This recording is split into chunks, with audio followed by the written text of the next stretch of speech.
¿Qué tal? ¿Cómo estáis? Mucho ojo con esto porque hay voces incluso ya dentro de la derecha que creen que lo de Mazón se lleva por delante a Feijóo. Vamos a ver lo que ocurre porque estamos en un momento muy trepidante. Lo cierto es que es una vergüenza. Si alguna vez os preguntan por lo que puede pasar en la política española, es inaceptable que un presidente autonómico, habiendo enviado una alerta a la población, cuando ya había cientos de muertos, según dice el sumario de la jueza, porque dice que la mayor parte de la gente ya estaba muerta cuando se envía la alerta, el tipo se está dedicando a mentir un día sí y otro también, el tal Mazón, y ya hay voces incluso en la derecha muy nerviosas diciendo, a ver, Feijóo, hay que extirpar, dicen, el cáncer, Mazón, y aún así ya veremos si te curas. Ojo a la advertencia, por ejemplo, de Los Santos, el propio Los Santos esta mañana, hay mucho nerviosismo en la derecha, con Mazón y ya tocando, señalando a Feijóo. El cáncer se llama Mazón. No se cura ni con tiritas, ni con emplastos, ni con ungüentos. Yo sé que en Galicia el sentidiño se impone, pero hay que meter el bisturí. El cáncer se opera, se extirpa, y si hay suerte, sobrevives. Porque entre tanto que tenemos, lo que tenemos es muy lamentable. Mazón, que hay que recordar, hay que tirar de hemeroteca, la maldita hemeroteca, porque ahora dice que se incorpora a las 8:28 a esa reunión de emergencias, pero es que no hace tanto que decía que se había incorporado a media tarde son las 8:28. Yo a media tarde ya estaba allí. Esto es una retahíla de mentiras, que es inaceptable, que es un insulto a la inteligencia. Y ojo, sí, es responsabilidad también de Feijóo, que es el líder del Partido Popular, mantener a un dirigente del PP al frente de una comunidad autónoma que ya de por sí es bochornoso que esté mintiendo tanto después de no haber estado donde tenía que estar, con una alerta roja de la EMET. Pero hemos oído media tarde. Ahora dice 8:28. Llegué a las 20:28. A las 20:28 llegué al CECOPI. ¿Y por qué cambió la versión? Dijo que pasadas las 7... ¿Pero quién cambió la versión? ¿Pero quién cambió la versión? Y sí, además tiene el papo de ponerse chulito, o sea, mienten con chulería. O sea, ¿en qué mundo viven? ¿Qué se creen? ¿Dónde creen que están? O sea, ¿cómo tratan a la gente con esta chulería? Estamos hablando de víctimas, de gente que perdió a los suyos. El sumario de la jueza es demoledor. Habla de testimonios terribles de cómo la gente falleció y la alerta llegó después. Bueno, pues el tipo, hay que irse muy lejos, cuando decía pasada las 7 de la tarde. Cuando alguien dice pasada las 7 de la tarde, una persona digna, decente, pues se entiende que está diciendo pocos minutos después de las 7 de la tarde. De 7 de la tarde a 8:28, cara dura, pero es que él decía pasada las 7 de la tarde, y él llegó a decir cuando recibí información, porque primero la culpa era de que no tenía información. Información hubo si tenías una alerta roja desde días antes. Cuando a las 7 empezó a llegar una información de la que no se disponía antes, todo cambió y yo me desplacé allí personalmente. Pues ¿qué ocurre? Ojo, porque esto se puede llevar por delante a Feijóo. Vamos a ver hasta qué punto ahora mismo Feijóo está en la estrategia que también marcó José María Aznar de mantener a Mazón y que se coma el morrón, porque ahora mismo la presión va sobre Feijóo. Es bueno recordar, también en la maldita hemeroteca, que Feijóo dijo que Mazón le había estado informando desde el lunes con la alerta roja, que también le había informado el martes. ¿Qué pasa con las llamadas? Si no está Feijóo en esas llamadas de Mazón, ¿dónde estaba Feijóo? Pero esto decía él, esto decía Feijóo, o sea, y luego, ¿avisaba Feijóo de lo que no avisó a la población, este Mazón? El presidente de la Generalitat desde el pasado lunes me ha venido informando en tiempo real y me venía diciendo que la situación era muy compleja y desde el martes ya me estuve informando igual que ayer. Hay un marco político que es insostenible y que lleva a decir, en España, ¿por qué tenemos que permitir que haya un dirigente con sueldo público como este Mazón, que no habiendo estado donde tenía que estar, con cientos de muertos, mintiendo continuamente, porque miente un día sí y otro también, y además a todas las horas? Es insostenible y lo mantienen, porque le mantienen. ¿Qué temen de Mazón? Esa es la realidad. Porque luego ya hay una especie de marca de la casa. No es la primera vez que se miente con tragedias. Se mintió con el metro de Valencia, se mintió cuando el 11M, se mintió a cascoporro con el Prestige, con el Jack 42. La periodista Esther Palomera recordaba que esto es una forma de operar que nos lleva también a recordar otras operativas en el Partido Popular que son insostenibles. Creo que el patrón que ha seguido Mazón no es muy distinto al que ha seguido el Partido Popular en otras tragedias en este país. Hicieron lo mismo cuando el accidente del metro de Valencia, que tardó años en dilucidarse lo que había ocurrido allí. Hicieron lo mismo con el Jack 42, hicieron lo mismo con el Prestige e hicieron lo mismo con el 11M. Por lo tanto, aunque en este momento quien esté en el centro de la diana de la crítica sea Mazón, porque es evidente la responsabilidad que tenía y las mentiras que ha sumado en estos 4 meses, y las ofensas que ha practicado sobre las víctimas de aquella tragedia, en realidad no es nada distinto a lo que ha practicado históricamente el Partido Popular ante diferentes gestiones de tragedias en este país. Y hay un ingrediente que se repite. ¿Qué hacer? Montar bronca y esparcir bulos. Otra vez Tellado en el Congreso le tienen que llamar la atención porque se dedica a vociferar, a interrumpir, pero es que además teniendo como la intervención de un ministro, estando él justo detrás e intentando interrumpir cuando el ministro está hablando también de pues, qué ha pasado con la gana, ¿no? Pues le tienen que llamar al orden desde la presidencia del Congreso porque el tipo está ahí berreando, intentando dificultar que un ministro pues, hable y se refiera en la Cámara Baja a este hecho lamentable, otra vez, este estilo Tellado, este estilo bronco que permite y que ha puesto ahí el moderado Feijóo, que le ha puesto para esto a Tellado. ¿La gestión del señor Mazón ha estado bien o no lo ha estado? ¿Votarán ustedes unos presupuestos que incluyan una prestación? Señor Tellado, es imposible que ustedes estén gritándole casi al ministro en el oído mientras está hablando. ¿No entienden que es muy difícil que el señor ministro pueda tener coherencia en su discurso? Ustedes pueden comprender que es muy difícil, que están a ustedes a pocos centímetros y que, por tanto, dificultan enormemente la labor que le tienen encomendado ustedes mismos, que es contestarle sus preguntas. Señor ministro. Muchas gracias. Decía, eso es cuando se atreven ustedes a decir que no, porque luego está el no lo sé. Hay otra dinámica en el Parlamento. Ojo a esto, es muy importante. El Partido Popular impide que comparezca en el Parlamento la periodista con la que dice Mazón que estuvo comiendo durante las horas en el Ventorro. Hay una clave aquí importante. Ahora mismo nos está volviendo locos con dónde estaba realmente y a qué hora llegó. Hay un montón de horas que no están claras, porque si se incorporó a las 8:28 a la reunión del CECOPI, del Centro de Coordinación, ¿dónde ha estado todas esas horas? ¿Dónde estuvo todas esas horas? Teniendo además una alerta roja desde las 7:30 de la mañana de AEMET, que venía además avisando días antes. ¿Dónde estuvo? Bueno, pues lo que se hace es impedir que la periodista Vilaplana comparezca en el Senado. Es una comunicadora, podrá expresarse, tiene mucho que decir. Me parece que obviamente es un testimonio de primer nivel. Mucha gente quiere oír lo que dice esta mujer, porque si estuvo comiendo ahí con Mazón, como dice Mazón, pues puede aportar algo interesante. Es un testimonio, evidentemente, puestos a investigar, parece un testimonio, ¿verdad?, muy útil. Pues no ocurre así. No se deja por parte del Partido Popular que comparezca. Esta es la realidad. El periodista Manuel Rico decía que no sabe cómo se atreven incluso a salir a la calle porque se está mintiendo de una manera que es pues, absolutamente descarada, pero que aún así Mazón miente además con un papo, oye, que parece que se lo prepara cada mañana. Hoy voy a mentir así y de esta manera.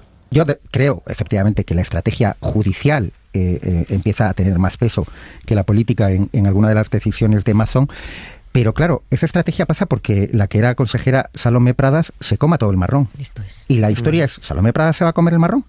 ¿De qué calaña tienes que ser para mentir permanentemente sobre una tragedia que ha costado más de 220 vidas? O sea, es que no es la mentira en política, no, es que están mintiendo sobre 220 fallecimientos y mienten todos los días. Mintieron sobre la comida en el Ventorro. Ahora se descubre que han mentido sobre el CECOP cuando llegó al CECOPI. Hay una jueza que está haciendo su trabajo y que va poco a poco investigando, avanzando en lo ocurrido, y es demoledor lo que recoge ahora mismo el sumario. Además es terrible. Habla de cómo hubo niños, abuelos, padres que mueren en bajos, que mueren intentando salvarse, asfixiados por el barro. Padres que vieron cómo ellos podían agarrarse a cualquier cosa y sus niños eran arrastrados por la corriente. Esto lo recoge un sumario que es demoledor. Muertos en localidades muy diversas, en localidades valencianas varias y además con un dolor inmenso, porque por mucho que a veces parece que estamos en el debate político, no tenemos que olvidarnos de que hay 224 víctimas, hay además 3 desaparecidos. Hasta la prensa en el extranjero señala claramente la responsabilidad del presidente, que tenía las competencias, pero hay historias personales que evidentemente son familias rotas y que recogen que la jueza está trabajando y que son testimonios que muestran como titular fundamental el hecho de que dicen, no, cuando saltó esa alerta masiva era muy tarde ya, había gente que ya no estaba con nosotros, ya se los había llevado la corriente. Pero es que al mismo tiempo lo que tenemos es un panorama que describe que en lo que es la responsabilidad política, pues la jueza ojalá dé con la clave de lo que ha ocurrido, pero nos están confundiendo continuamente. Nos están mareando con una hora, con otra hora, con dónde estaba, con dónde dejaba de estar el presidente autonómico, que sigue ahí y que todavía, oye, que va de gira prometiendo más dinero para fallas y este tipo de cosas. Es un caradura, pero un caradura al que le consienten ser un caradura. Luego además ha puesto a esta vicepresidenta, que esta viene ya de la etapa de Zaplana también. Era protegida de Zaplana como el tal Mazón. Esa es la realidad. Y estaba en plan poli mala, pero además con una chulería con los periodistas. El presidente ha demostrado que estaba alerta y estaba atendiendo a la emergencia y estaba atendiendo a sus obligaciones como es su obligación y como ha hecho y como ha demostrado. Por lo tanto, yo creo que está más que contestada esa pregunta. ¿Otra?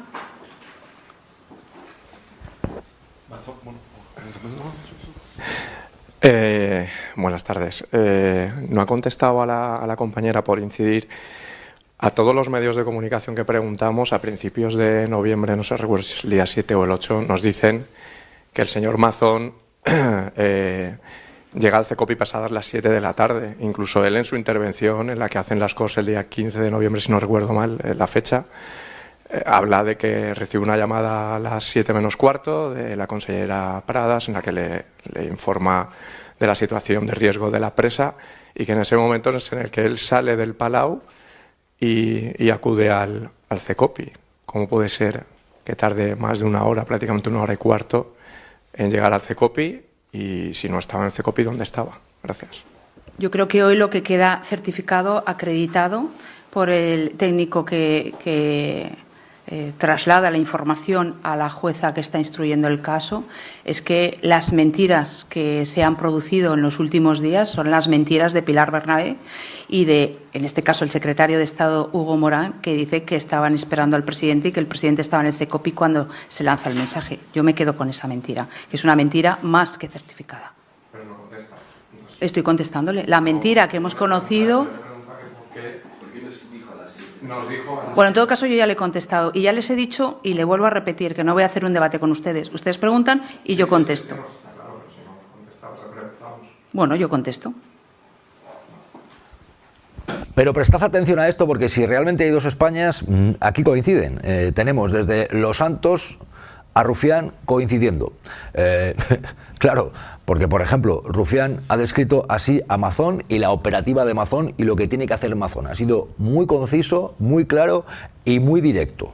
Mazón es un inútil, un mentiroso y es un zombi político. Y por favor que se vaya.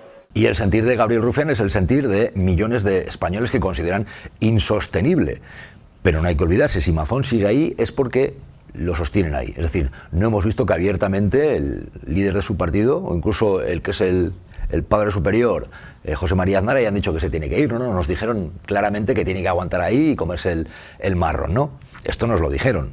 Pero es que hay nerviosismo y hay en el Partido Popular corrientes diversas. Por ejemplo, la gente de la órbita de Ayuso están aprovechando para moverle la silla a Feijóo, decir Feijóo no tiene categoría para echar a Mazón, no se impone, no tiene lo que tiene que tener.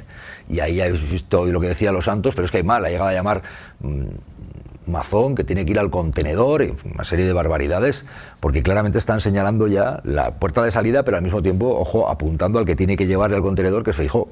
A Mazón no sé qué van a hacer con Mazón. El reciclaje de basura política no está todavía claramente establecido. Y en el PP la costumbre es templar gaitas. No, pero bueno, para que en el partido las sensibilidades y tal. Y luego la sensibilidad se llama Cuca, que tiene la sensibilidad de mi pie izquierdo. Pues vamos a ver, porque son horas decisivas y cuando os pregunten por la política española hay cosas que pueden ocurrir, el hecho de que un presidente se mantenga así, teniendo cientos de muertos detrás y no habiendo estado donde tenía que estar un día tan importante, con una alerta roja, que nos está mareando diciendo estaba aquí, estaba allá, me incorporé a tal hora, me incorporé a la otra. Por cierto, sería bueno que se geolocalizara dónde estuvo el tipo y que al mismo tiempo que caiga toda la justicia sobre él. Porque no es solo que dimita, que se investigue, porque este tipo tenía un cargo público para haber protegido a los ciudadanos, a los valencianos. No lo hizo. Esa es la realidad. Por cierto, entre tanto, cosas que debéis saber. Hablábamos de las dos Españas. Bueno, en este caso no sé si son la misma España, pero Felipe González reaparece ¿para qué? Por ejemplo, para decir que lo que está viendo en Valencia le parece una vergüenza y que este Mazón y quien le sostiene se están equivocando. No. Felipe González aprovecha para meterle el dedo en el ojo otra vez al gobierno de su partido, en este caso con lo de la quita de la deuda para las comunidades autónomas. Felipe González. No van a quitar nada de deuda a nadie, es mentira. La deuda nos la vamos a tragar, vamos a pagar de una manera o de otra, me da igual, pero nos la vamos a tragar entre todos. Y decía, hay dos Españas en este caso, porque reaparece Camisón, de Felipe González a Camisón, el del asador. Este está que trina, porque ojo, este está hablando de situaciones, oye, muy peligrosas, pero al mismo tiempo, como no soporta, dice, a los rojos, y como creía que Sánchez iba a caer antes de los turrones, y no ha caído, bueno, pues mensaje del tal Camisón, que es casi por añadir una, no sé, una pincelada tragicómica a este vídeo. ¿Qué va a ser de este gobierno? ¿Qué va a ser de este gobierno? Rojos de mierda, sigan con sus paguitas, voy a ir a por vosotros, os lo juro por Dios. Habéis sacado lo peor de mí, de la Choni, de la Montero, y decirle que me puede castigar, me puede meter la sanción que quiera, me puede en fin, hacer lo que quiera. Soy José Eugenio Arias Camisón, propietario del asador Guadalmina de Marbella. ¡Viva la Guardia Civil! Y viva España por letras pequeñas. Mira, sin embargo, Camisón no le hemos visto que esté nervioso, que haya salido a decir que a sus cuentas, por ejemplo, le afecta la decisión de Donald Trump de poner aranceles a Europa del 25%, con las consecuencias que eso puede tener en la economía española, que va a tener sin duda en la economía española. ¿Qué hace el favorito de Camisón? Abascal, por ejemplo. ¿Qué hace Vox? Ser comprensivos con la actitud del gobierno de Estados Unidos. O sea, estos patriotas, o sea, muy patriotas, para, por ejemplo, ponerse la bandera en la muñequera, pero luego, a la hora de hablar de la cartera, aranceles del 25% de Donald Trump, en una reunión además en la que reúne al gobierno y aparece ahí Elon Musk. Elon Musk entre el gobierno. Lo que está pasando en Estados Unidos es chanante, parece una distopía, pero ¿qué tiene que decir Vox o el Partido Popular de lo de los aranceles? Pues con la boquita pequeña, por ejemplo, la comprensión de Vox. Que entender que es la política económica y la política para sus países. ¿Para quién hacen política los políticos españoles? ¿Para quién hacen política? Y ese es el problema, que no protegemos lo nuestro. Y nosotros decimos, hay que proteger lo tuyo. Tienes que proteger lo tuyo primero, y luego los demás. Pero hay otro argumento delirante. No habréis oído a Feijóo en las últimas horas hablar de lo de Mazón, pero sin embargo, ¿alguien cree que realmente si Trump anuncia aranceles es porque Sánchez le cae mal o porque Sánchez dice cosas que le caen mal a Trump? O sea, ¿creéis que la geopolítica de Estados Unidos está en el despacho de Donald Trump y dice, este Sánchez ha hablado mal de mí y tal, vamos a meterle aranceles a toda la Unión Europea? O sea, ¿qué sentido de la política internacional tiene Núñez Feijóo? Tanto como el que tiene para mantener a Amazon. Defendamos los intereses de España y no provoquemos al presidente de los Estados Unidos. ¿Usted cree que se defienda a los agricultores españoles o a la empresa del acero o del aluminio insultando al presidente de los Estados Unidos? ¿Solventamos algún problema? ¿No van a poner aranceles a los cítricos, al aceite o al vino si insultamos con mayor intensidad al presidente de los Estados Unidos? Eso es una irresponsabilidad en la que yo no voy a caer. Entre tanto, por cierto, en Vox anda la cosa revuelta. Ojo también con Ortega Smith, que es uno de los que era uña y carne con Abascal en los comienzos. Esa es la realidad y bueno, no sé al final si va a quedar Abascal y todos los que son palmeros y que están con los lobbies ultracatólicos y ultraliberales, pero se está moviendo la cosa ahí. Y por cierto, hablando de los dineros, esta imagen, la imagen de los reyes ante los retratos que han costado casi 140.000 euros, estos, luego casi 100.000 en el caso del retrato del exgobernador del Banco de España, de Cos, de Hernández Cos. Pues ya veis, esos son los precios. La autora Eni Leibovitz, y con ella estuvieron los reyes viendo en el Banco de España estos retratos. Casi 140.000 en un caso, el del gobernador del Banco de España no nos han puesto imágenes de que haya ido a verlo, casi 100.000. Este es el panorama que tenemos. Y oye, pues podéis juzgar, no sabemos si Froilán va a ser invitado también a ver los retratos. Y no me olvido de estos golfos de Medina y Luceño, los comisionistas que luego se lo montaron a todo trapo, coches de alta gama, vida a todo lujo, durante lo peor de la pandemia, aprovechar para comisiones del Ayuntamiento de Madrid, cobrar 11 millones por material sanitario, ellos se llevaron 6, con esa expresión que ya consta en los anales de la corrupción en España, palasaca, pues ya lo que se está investigando claramente para la Fiscalía es evidente. Este palasaca ya dice bastante, ¿no? Pues vamos a ver qué ocurre, porque está en el juicio de otro tipo de gente de esta del pelotazo, pues como el compañero sentimental de Ayuso. La España del pelotazo, la España que además aprovechó una situación trágica para enriquecerse. Esa es la realidad, y esto es lo que también está vinculado con todo esto del caso Koldo y todo este tipo de elementos. El palasaca, ¿no? Pues mucho dinero, pero el palasaca, por cierto, que hace que digan que quién es el culpable ahora, Sanchinchón, el que suena como salchichón. ¿Quién es el culpable? Puso los precios caros un tío que está en Malasia, que dicen que se llama Salchichón, al que no ha comparecido, no comparece. La culpa es del salchichón, que se podría decir también del chorizo, chorizos ellos. Y así está el panorama. Este es el ganado que tenemos y estos son los mimbres con los que tenemos que arar. Bueno, pues es lo que hay, los bueyes con los que tenemos que arar y los mimbres con los que se hace el canasto. Ay, bueno, pues nada, ¿cómo lo veis? Leemos vuestras opiniones. Me puede castigar, me puede meter la sanción que quiera, me puede en fin, hacer lo que quiera.